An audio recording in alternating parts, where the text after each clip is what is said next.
The Tom Woods Show, episode 1034. Prepare to set fire to the index card of allowable opinion. Your daily dose of liberty education starts here. The Tom Woods Show.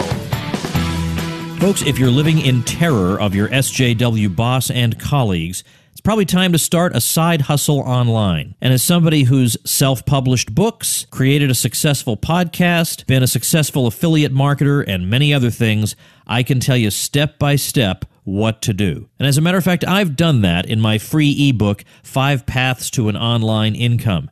Check it out at pathstoincome.com. Hey everybody, Tom Woods here, talking to Owen Benjamin, who has had a successful career as an actor and a stand-up comedian, ran afoul of the thought police on the most ridiculous issue imaginable. We're going to talk about that, and yet he is still prospering. He just released a crowd-funded comedy special that we'll talk about, and he's an example of how you can, in fact, carry on despite attacks by the crazy people. He also hosts the podcast Why Didn't They Laugh, which is a very interesting podcast indeed, and no doubt we will talk about that as well. Owen, welcome to the show. Hey, thanks for having me, man. I can't get over what happened to you. We're going to get to that in a minute, but I knew you were a good guy when Dave Smith and Michael Malice vouched for you. You know, Michael Malice vouches for you, I'm 70% of the way there. But then when Dave Smith jumps in, I go, okay, all right, we got a good guy on our hands. Let's talk about what happened to you at the University of Connecticut, because apparently, according to the news reports, you said something profoundly controversial. Yes, it was very controversial. I said that 3-year-olds shouldn't be allowed to choose gender and then be put on hormone blockers. And I got in a bit of an argument on Twitter with this guy who's I really don't know that much about him, but I guess he's got some sort of power in Hollywood. And he has a son who's now a girl, and he's 6. And they were coming at free speech, him and this guy John Hodgman, who I thought I was kind of buddies with, but I guess he's kind of getting a little crazy.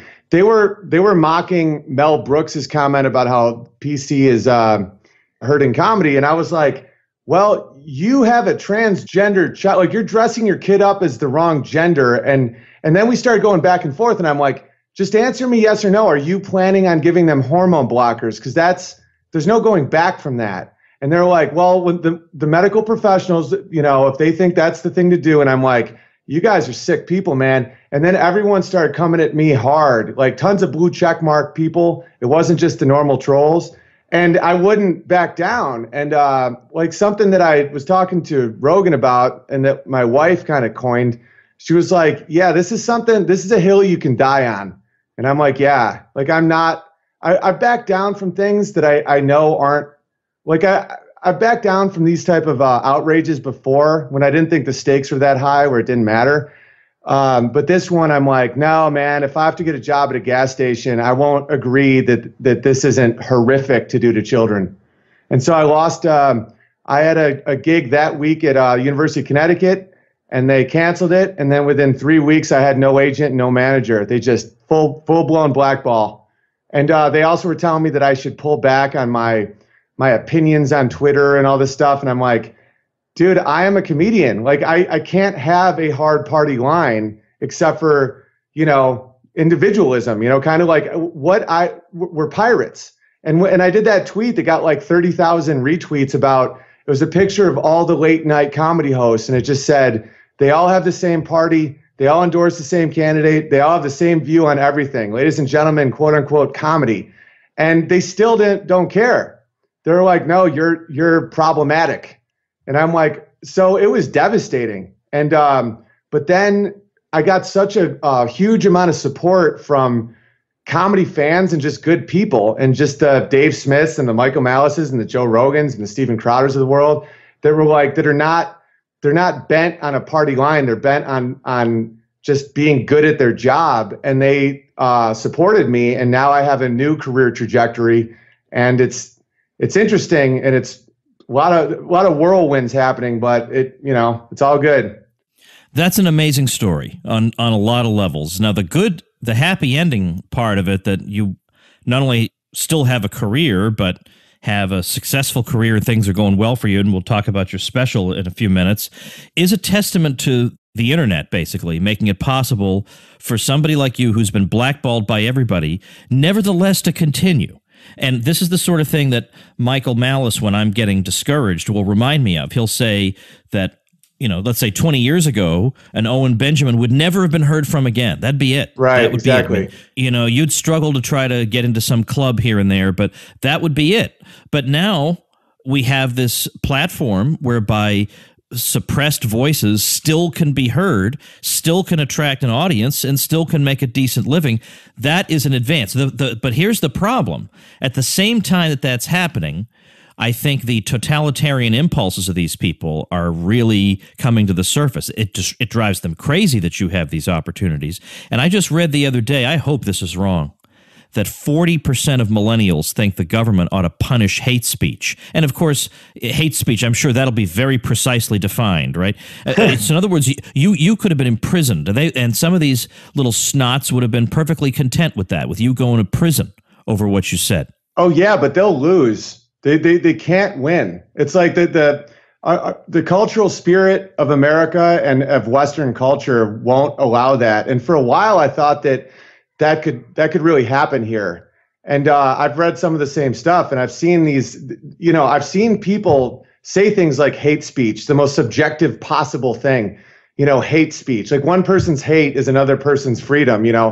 It's like, what does that even mean? And I'm a freedom of speech absolutist, where you have to be able to make mistakes in order to figure out what you even believe. And people treat me like this ignorant idiot. And it's like, my dad has his PhD in rhetoric. Like, I was raised by a guy who taught speech. And so that's one reason why I know how important this is, that you can't start these cyber gulags. You can't put people away like that. We have to have a marketplace of ideas and a marketplace of comedy, or else we're done. And they keep trying to do this stuff, but the spirit and will of people to seek out ways of finding what they like and what they believe in is so much more powerful than these authoritarians. Because the authoritarians, in the end of the day, are incredibly weak people who rely on identity politics to have any sense of strength in the world, because they're cowards. So when you stand up to them, they back down like Gollum. It's just like, ugh. And that's why I highly encourage people just to call them out for what they are, and you will just see how quickly they back down. And yes, they do hate us because we don't hate ourselves, and we have personal autonomy, and we have loving families and all that stuff. It's crazy.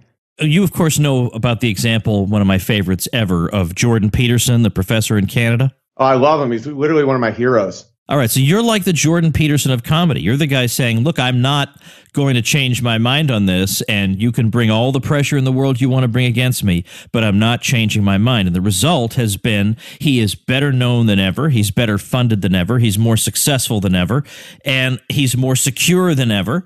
And if they did try to put him in prison, which is conceivable under the so-called Human Rights Commission, if you can believe they call it that. I mean, do they have to follow Orwell down to the last detail? Exactly. But I mean, if they were to do that, the thing is that, it might satisfy the most extreme among them, but all decent people everywhere, of whom there are still a good number, as you say, would just pound away at that, which is why I do think there's a part of them that does not want to put him in prison. They want him to be terrified into saying what they want him to say, but they don't want to put him in prison because he'll be a martyr. They just want to terrify him. And that's what, I just had Kevin Gutzman, a historian, on the other day, and he said, I'm convinced that what these people enjoy doing with their power is forcing people to say things that those people know to be untrue. Absolutely. And they just delight in this. Yeah, because that's how you control someone. That's how you get compliance. Because, who knows what truth truly is? I believe there is truth. I'm not a postmodernist. I believe there's good and evil, but it's tough for me to fathom all of it. But Peterson talks about saying things aren't true. That is a problem. So it's like it's like right out of Star Trek or 1984, when it's like, there are four lights. It's like, say there are three lights. It's like, there are four lights. It's like, once you say there are three lights, they own you, because that means you're now disjointed from your instincts, from your reason, from your personality. Like once you say something you know is false, it's game over, and they know that, and they squeal with delight like demons. It's literally like it's almost biblical, like watching the Evergreen State students get just these well-respected PhD college professors with all this clout to like back down from like a microaggression, which was eye contact. And then when they do it, when they apologize, they just start laughing. And I'm like, you guys are self-hating, just crazy people. And I will never back down. And you're right. They know not to make a martyr, and they want people to police themselves. They want us to police ourselves. And I recently read The Gulag Archipelago by Solzhenitsyn, and I was talking to Malice about this actually. And that's one thing that you see is just this huge amount of people being controlled by a small amount of people based on shame techniques and just basic compliance techniques. And I won't let that happen.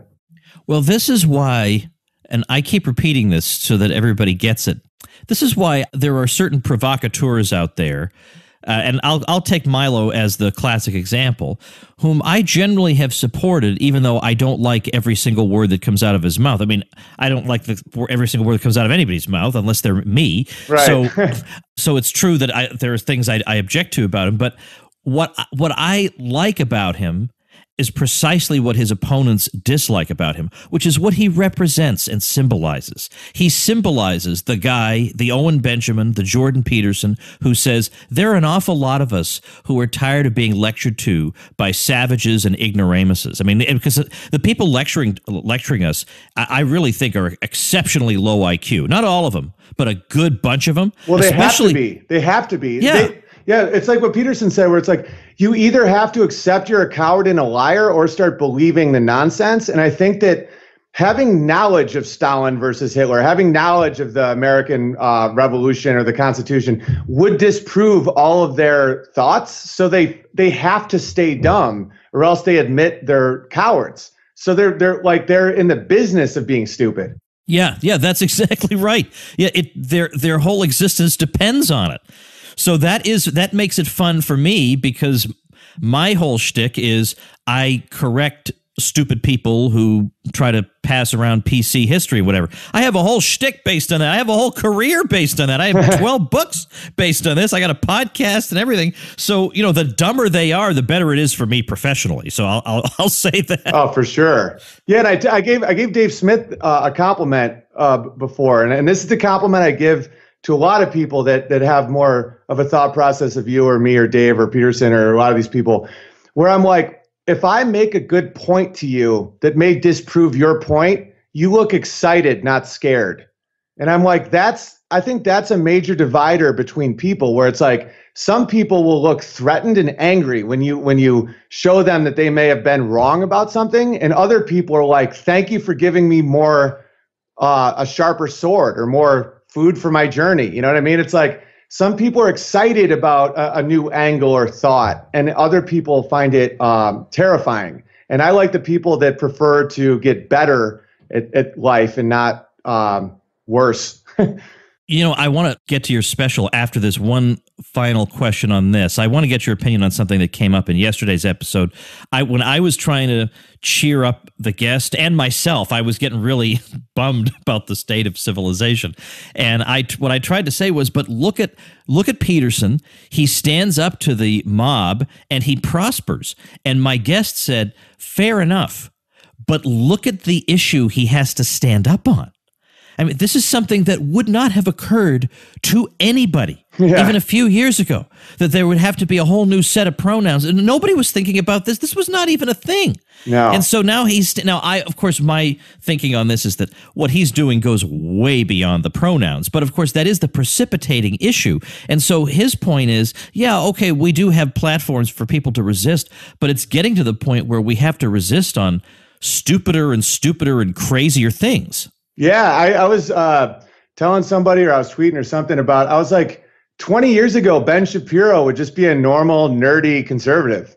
I'm like, and I love Ben Shapiro. He's one of my favorite podcasts. It's like they've turned people like him into rock stars by being so crazy. Like, I went from being a comedian that would almost be considered hacky, like men and women are different, to being seen as like a free speech activist, but with the same jokes, because I would do jokes about, soap opera music eyes in a girl's head versus the song in a guy's head. I did that for a Comedy Central special, and it was a big joke and people liked it. And then all of a sudden it's now being said that men and women are identical, yet you can be a woman and a man and all this nonsense.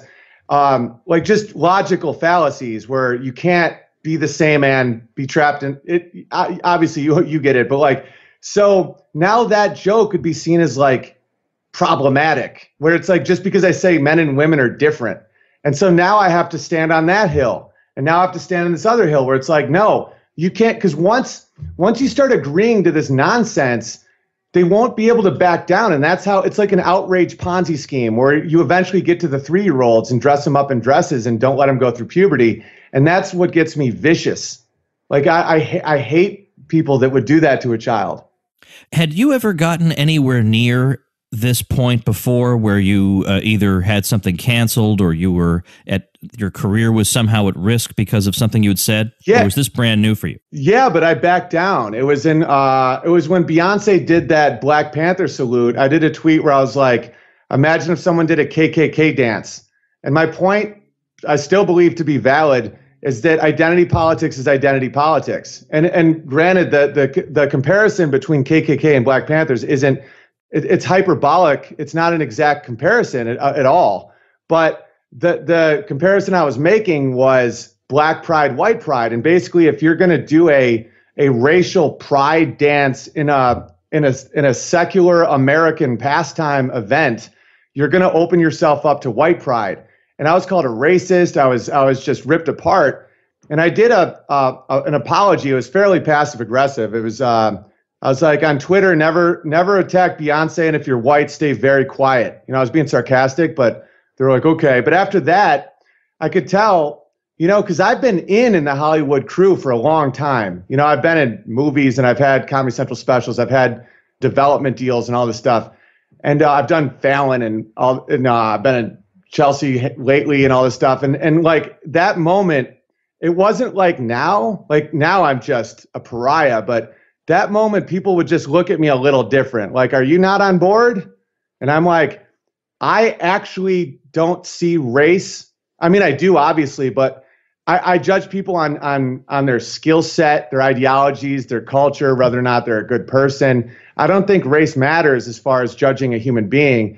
And I started seeing that the left cares primarily around race and gender and sexuality and all this stuff. And I'm like, isn't that what you guys fought against? And I could feel a tension, but it didn't reach the climax as when I defended children's ability to go through puberty. But I wouldn't back down at that, and I would only escalate.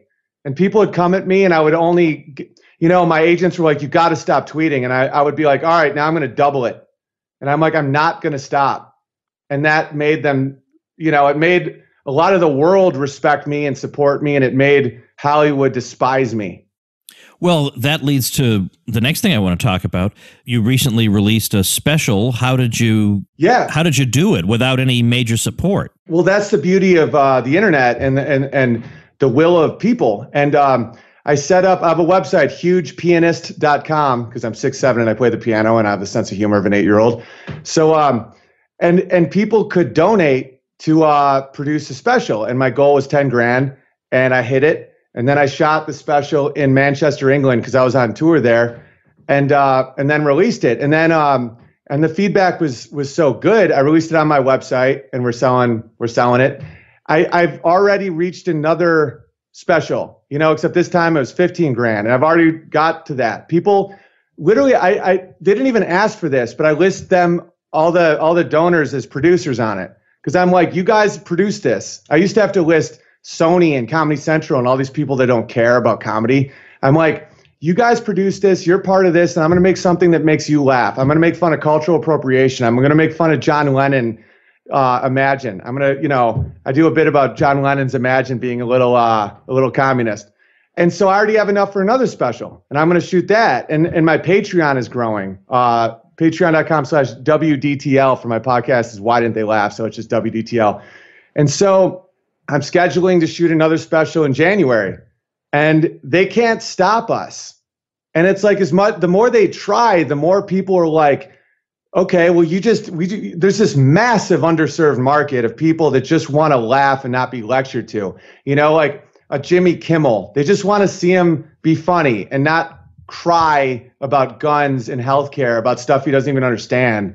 And they don't want to see Meryl Streep tell us not to like MMA as she's covering up for a rapist for 30 years. Like, we're done with these people. And it's like the birds of paradise getting these big plumes. It's like people like me, like I do tree work when I'm not doing comedy. Like my brother's an arborist. I haul lumber when I'm not doing comedy to make ends meet when I'm getting my dates canceled. And it's like people like me and a lot of my friends work hard to support people like that so they can feel safe and make their art so they can represent us. And they don't represent us anymore. They're trying to play to each other. They're in their little Oscar ceremonies, just trying to make each other think each other is brave, and no one else likes it. Even normal liberals in America, not the leftists, but just the normal, like the kind of liberals that just want like unions and just people that just consider themselves liberals are now moving towards the right because the Overton window is just falling off a cliff. Where unless you believe in absolute nonsense, you're considered a Nazi. And so that's opening up this whole world for people like me and Dave Smith and Michael Malice and Crowder and Dave Rubin and Rogan. And I mean, not the Rogan, some of these guys don't really need it, but like people are just done with it, and they're just going to find it's the way markets will correct culture. It's like they'll find another place to go. Well, what is the name of the special? It's called Feed the Bear.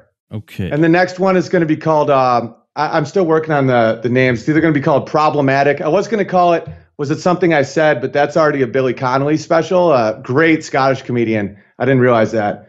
But Feed the Bear, you can get it at hugepianist.com. You can download it right off Vimeo. And all proceeds go to the next special. So let's keep it going. Yeah, well, you should be getting more support on Patreon. I love how your goal is $42,949,673 per month. That's it. I appreciate it. That's absolutely great.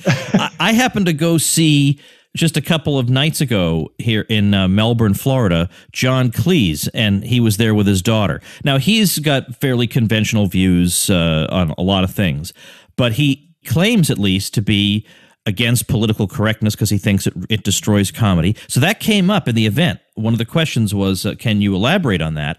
And he did. And even though he probably is a fairly conventional left liberal, like most comedians, he really did speak pretty convincingly about this. And his daughter, who was touring with him, Camilla, made what I thought was a fairly right-wing point. She said, what I think's happening is, as real oppression is declining, they have to search ever harder to find anything they could even remotely call oppression, and then they have to try to crack down on jokes about that. It's just getting out of control because there frankly isn't that much oppression. Now, I don't think that was a left-wing point. That was actually, I was surprised to hear her say that. But when this subject came up, virtually the entire audience applauded at the prospect of, that he might go on to say that PC was a bad thing that was not good for comedy and not good for society. So those people in that audience, that's your audience.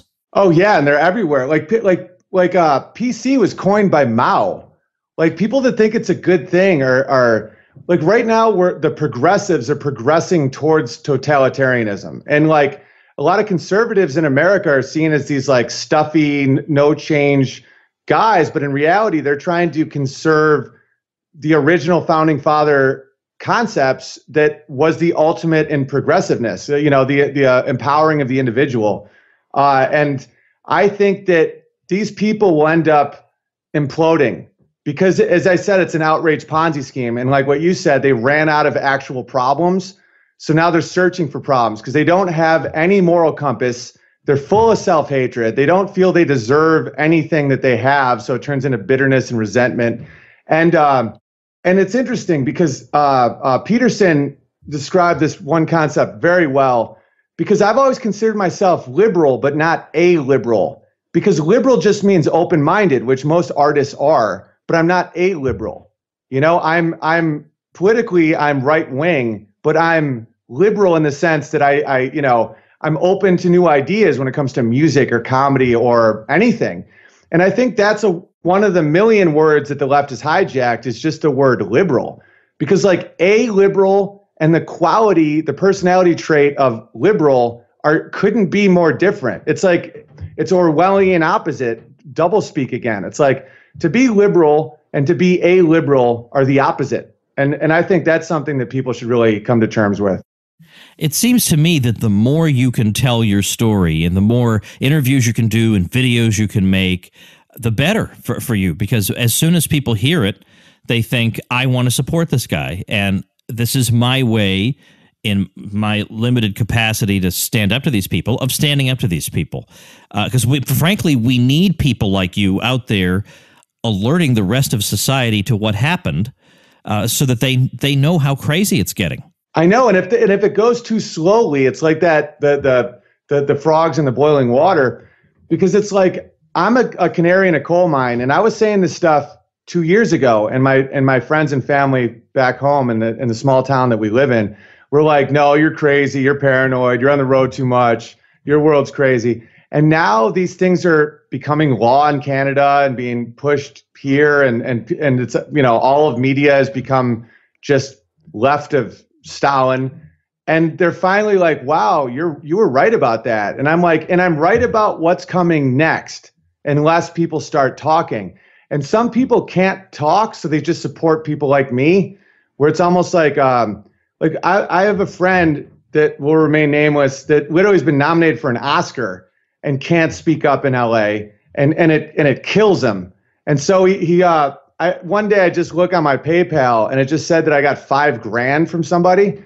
And I call him, I'm like, dude, what is this? Like, is this a mistake? He was like, no, I'm donating to the special. I'm like, buddy, I can't take that much money from you. That's weird. He goes, dude, I need to give this to you.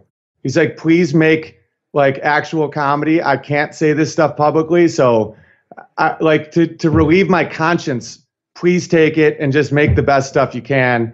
And I don't think people realize how many people in LA, in the industry, that may give these awful speeches actually don't think it, but they can't.